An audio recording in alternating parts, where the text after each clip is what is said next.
राजस्थान का स्वतंत्रता संग्राम भारतीय राष्ट्रीय आंदोलन का एक अभिन्न हिस्सा रहा है। राजस्थान के विभिन्न रियासतों में प्रजाजनों ने अपने अधिकारों के लिए आवाज उठाई और ब्रिटिश सत्ता तथा राजाओं की निरंकुशता के खिलाफ संघर्ष किया। इस आंदोलन को ही प्रजामंडल आंदोलन के रूप में जाना जाता है।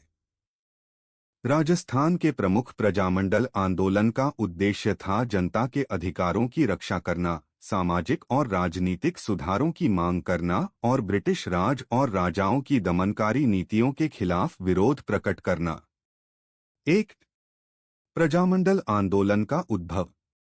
ब्रिटिश शासन के अधीन राजस्थान में कई रियासतें थीं, जिनमें जोधपुर, जयपुर, बीकानेर, उदयपुर, अलवर, बूंदी, धौलपुर और कोटा प्रमुख थीं। इनमें से अधिकांश रियासतों के शासक जनता के प्रति संवेदनशील नहीं थे और अपने अधिकारों का दुरुपयोग करते थे। इन रियासतों में जनता को बहुत अधिक करों का भुगतान करना पड़ता था और उन्हें राजाओं की मर्जी के अनुसार काम करना पड़ता था। रियासतों के शासक ब्रिटिश सरकार के अधीन होकर अपने लाभ के लिए काम करते थे। इसी कारण जनता में आक्रोश पनपने लगा और उन्होंने अपने अधिकारों के लिए आवाज उठाई। 2. प्रजामंडलों की स्थापना।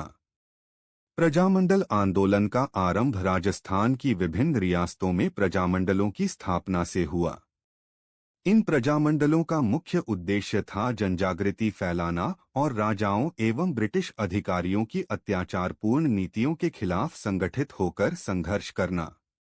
1930 और 1940 के दशक में राजस्थान की प्रमुख रियासतों में प्रजामंडलों की स्थापना हुई, जो बाद में जनता के संघर्ष के लिए एक प्रमुख माध्यम बने। मेवाड़ प्रजामंडल। उदयपुर में 1938 में मेवाड़ प्रजामंडल की स्थापना हुई। इसकी स्थापना का उद्देश्य जनता को उनके अधिकारों के प्रति जागरूक करना और राज्य के भ्रष्टाचार और अन्याय के खिलाफ आवाज उठाना था। मेवाड़ प्रजामंडल का नेतृत्व माणिक्य लाल वर्मा, हीरालाल शास्त्री और सुखालाल पंड्या जैसे नेताओं ने किया। मारवाड़ प्रजामंडल। जोधपुर में 1934 में मारवाड़ प्रजामंडल की स्थापना की गई। इसका उद्देश्य जनता के अधिकारों की रक्षा करना और स्वतंत्रता संग्राम में सक्रिय रूप से भाग लेना था।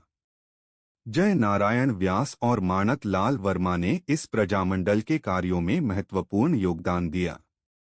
जयपुर प्रजामंडल। जयपुर में 1931 में जयपुर प्रजामंडल की स्थापना हुई, जिसके मुख्य नेता कर्पूर चंद्र कुलिश और जमनालाल बजाज थे।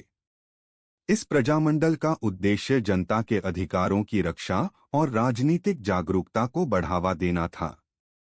बीकानेर प्रजामंडल। बीकानेर में 1938 में बीकानेर प्रजामंडल की स्थापना की गई। इस प्रजामंडल का उद्देश्य भी अन्य प्रजामंडलों की तरह जनता के अधिकारों की रक्षा करना और ब्रिटिश शासन के खिलाफ जनजागरण फैलाना था। 3. प्रजामंडल आंदोलन के प्रमुख उद्देश्य। प्रजामंडल आंदोलन का मुख्य उद्देश्य जनता के अधिकारों की रक्षा करना और स्वतंत्रता संग्राम में योगदान देना था।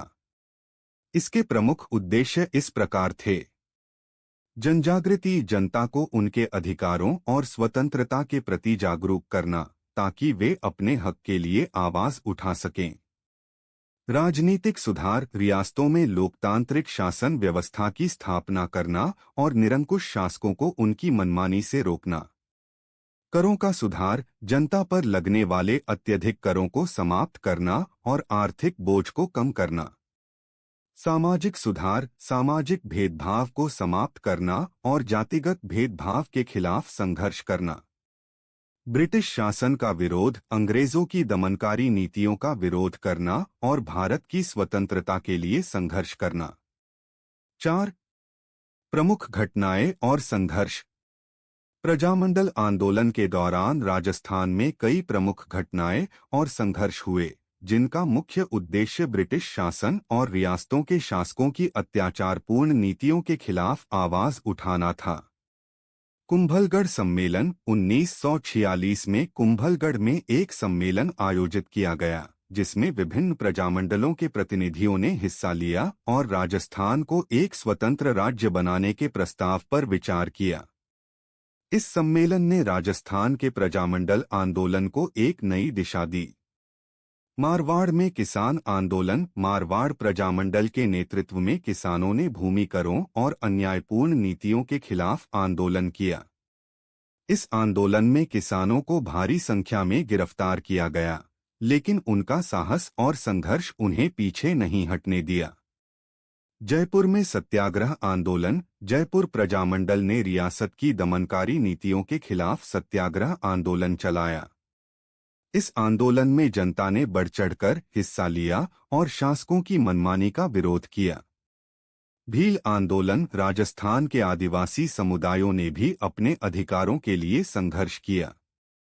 भील आदिवासियों ने अपने भूमि अधिकारों और सामाजिक न्याय के लिए आंदोलन किया, जिसमें प्रजामंडल नेताओं ने उन्हें समर्थन दिया।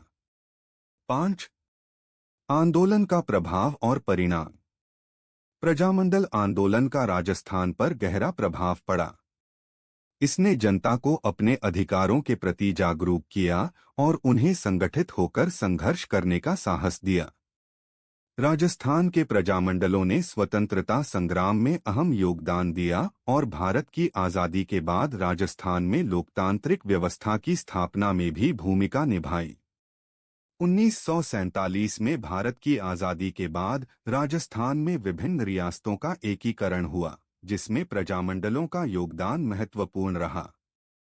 प्रजामंडल आंदोलन के परिणामस्वरूप रियासतों में कई सुधार किए गए।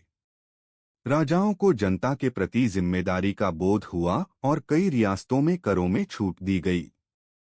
अंततः यह आंदोलन राजस्थान के इतिहास में एक महत्वपूर्ण अध्याय बन गया, जिसने न केवल जनता को उनके अधिकारों के प्रति जागरूक किया बल्कि राजशाही और ब्रिटिश सत्ता के खिलाफ उनकी आवाज को भी मजबूत किया। निष्कर्ष।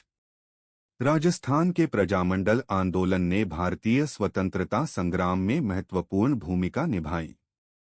इसने न केवल राजस्थान की जनता को अधिकार दिलाने के प्रयास किए, बल्कि भारतीय स्वतंत्रता आंदोलन को भी प्रोत्साहन दिया।